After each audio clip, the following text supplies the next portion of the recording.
बिस्मिल्लाहिर्रहमानिर्रहीम। दोस्तों अस्सलाम वालेकुम। मैं उम्मीद करता हूँ आप सब खैरियत से होंगे। आज फर्स्ट ऑफ ऑल सॉरी, मेरी आवाज़ आज थोड़ी ख़राब है, गला ख़राब है, पर मुझे भाई के लिए आना पड़ा। हमारे क्लाइंट है वो अच्छे हमज़ा मुजीब, इनका वीज़ा अप्रूव हुआ कनाडा का। जैसा को पता है कि पाकिस्तान में सबसे ज़्यादा वीज़ा रेशो की जिसकी अप्रूवल है वो नाइल कंसल्टेंट कंपनी का नाम है।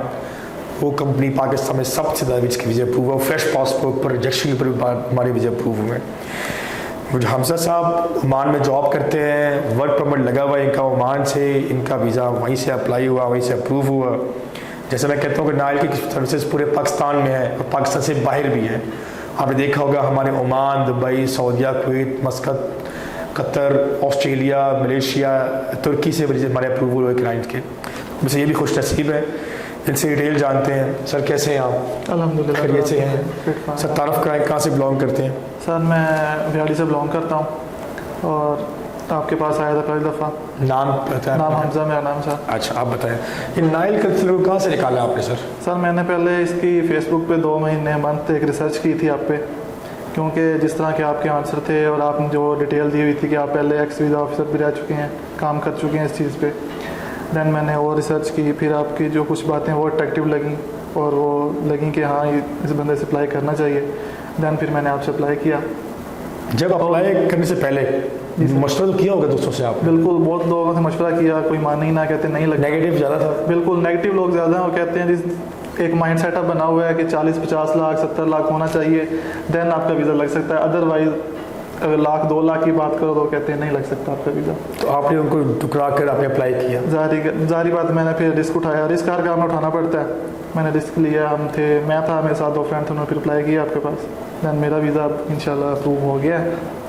ये बताएं, जब आप इन्फॉर्मेशन लेके ऑफिस आए हमारे, तो यहाँ पे जो स्टाफ मौजूद था उसने इन्फॉर्मेशन दी, तो उसकी इन्फॉर्मेशन से, उसकी बातों से क्या आइडिया लगा आपको? आपसे पहले भी, आने से पहले भी बहुत लोगों के पास गए हैं, लेकिन उनकी बातें हैं जैसे डन बेसिस कि हम डन बेसिस पे लगवा के देंगे, पहले इतने क्राइटेरिया ये दे दें, पहले बाद में लगने के बाद ये ले दें। जब आपके पास आए तो आपकी बातें चाहिए थी, उनसे अलग रवैया था, आपका बिहेवियर बहुत अच्छा था। और मैं जो बात माइंड को क्लिक की वो ये आपने क्लिक की जिसमें आपने ये बताया हुआ है कि बायोमेट्रिक फ़ीस ये या एम्बेसी फ़ीस इतनी है। ये इन चीज़ों की वजह से मुझे रियलाइज़ हुआ कि यहाँ से अप्लाई करना सच यही है। बिल्कुल गुड हो गया।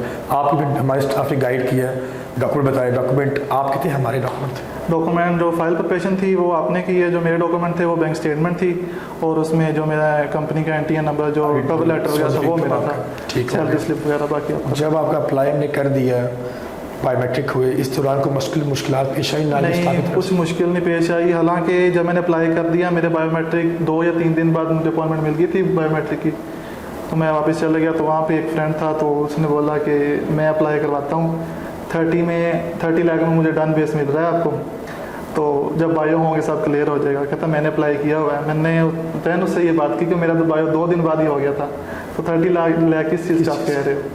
दैन वो भी फिर थोड़ा सा ठंडा पड़ गया। सच में ताकत होती है। बिल्कुल, जो बंदा आजकल वैसे भी जो बंदा अच्छा काम करे, जिसका पता चल रहा हो कि हाँ ये हाई पे जा रहा है, बंदे नेगेटिव बहुत आ जाते हैं उसके खिलाफ, बहुत ज़्यादा नेचुरल सी बात। जब आप वैसे भी आपके खिलाफ आजकल वैसे भी फेक न्यूज़ बहुत है, बन रही हैं, फेक अकाउंट्स बहुत बन रहे हैं, ये बहुत सीन चला हुआ है। क्या कहते हैं, मशहूर होना भी इस मुल्क में गुनाह है। बिल्कुल यही बात है। स्टेटस को बरकरार रखना है, बट हम कहते हैं खामोश, सबर। बिल्कुल फेक बोलता बोलने दो, अल्लाह देख लेना। हमारे किसी से वो हजम नहीं ना होती, तरक्की नहीं हजम होती हमारे मुल्क में, जैसी बहुत ज़्यादा है। और मेरी दुआ है उनके, अल्लाह उनको भी कामयाब करे, सच की बिना भी कामयाब करे। हमसे ये बताएं, जब आप वीज़ा आपने अप्लाई कर दिया, हमारे पेज पे अब आपका रिप्लाई नहीं आ रहा, हमारे पे वीज़े लग रहे हैं, तो आपके माइंड में क्या चल रहा था उस टाइम? मेरे माइंड में यही था कि इंशाल्लाह वन डे वीज़ा अप्रूव हो गया। तो आहिस्ता आहिस्ता वीज़ा अप्रूव होने स्टार्ट हो गया। आपसे स्टाफ से बात करनी तो उन्होंने कहना कि वीज़ा एप्लीकेशन अब ज़्यादा बढ़ने लगी हैं। दैन मैं 100% श्योर हो गया था। अगर नहीं भी होता तो दैन मेरे पास ये है कि जब आपने मुझे फ़ाइल भेजी थी, मुझसे ये श्योर हो गया था कि हाँ मैंने जो उनसे अच्छा फैसला लिया, ठीक है। जो मैं रिस्क हर काम में उठाना पड़ता है, उठाओगे तो सब कुछ होगा। देन रिलैक्स था कि अगर नहीं भी लगा तो मुश्किल नहीं है, अगेन ट्राई कर, रीअप्लाई कर। हमारे सारे डॉक्यूमेंट दिखाए थे आपको उसके अंदर? बिल्कुल हाँ, सब मेरे पास पूरी फुल फाइल आपकी जो है फाइल मौजूद है, जो है मेरे पास अभी। मुझे बताएं, जब आपको सबसे पहले ईमेल आई तो आप ओमान में थे, जी बिल्कुल। उस वक्त ईमेल तो डेफिनेटली आपने खुद ओपन की थी? बिल्कुल मैंने ओपन नहीं की ईमेल। जीसी की आपने दिया था? जी जीसी की मेरे पास था, अवेलेबल था।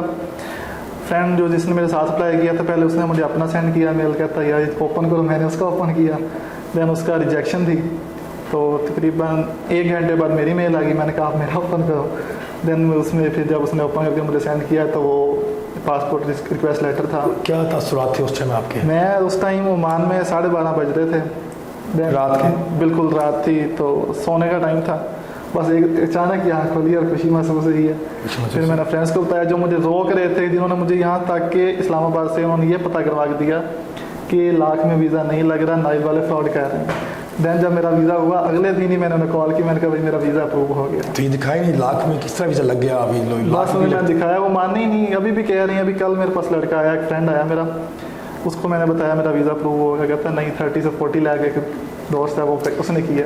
माइंड सेट 30 से 40 मुझे तो मैं करवा देता हूँ, फिर इसने ये माइंड सेट ये हमारा काम है लोग समझाना, बना दिया गया। बाकी अपनी लोगों की मर्जी है, हम क्या कह सकते बिल्कुल सही है, किसी को फोर्स नहीं कर सकते। ऐसे ही है। हाँ मुझसे जिसने पूछा उसको मैंने गाइड किया, सर मुदस्सिर का नंबर है और स्टाफ का नंबर है, वो मैंने दिया आगे। बाकी इंशाल्लाह मुझे बताइए आपके घर वालों को पता लगे तो कि क्या तासुरात है घर वालों के? घर वालों के पहले तासुरात यही थे कि पहले जब मैंने अप्लाई किया वो कह रहे थे नहीं यार होता तो नहीं है, लेकिन फिर भी उन्होंने सपोर्ट किया मुझे, कहते कोई मुश्किल नहीं है, क्योंकि पहले एक दफ़ा मैंने कर चुका था तो तब मेरा नहीं हुआ था।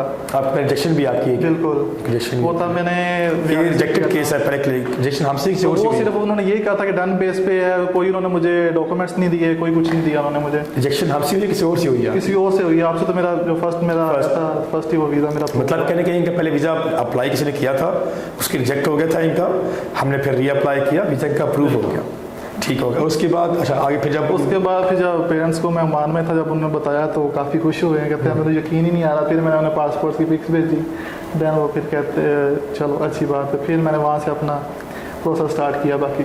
अब आपने ओमान छोड़ दिया? जी अब मैंने ओमान छोड़ दिया, लेकिन अभी वीज़ा कैंसिल नहीं वहाँ का करवाया, वैसे मैंने उसे लीव कर दिया। आप सुनने वालों को जिसकी खास तौर पर जिनकी रिजेक्शन हुई हो, इनका फ्रेश पासपोर्ट हो, आपकी एज की हो, आप उनको क्या एडवाइस करेंगे? मैं यही रिकमेंड करूँगा, आजकल के जो हालात हैं, अगर एक दफ़ा रिजेक्शन हो भी गई है तो दोबारा ट्राई करें, इंशाल्लाह ज़रूर वीज़ा लगेगा। और वैसे भी वीज़ा लगने के फ्रेश पासपोर्ट पे बहुत ज़्यादा चांसेस हैं।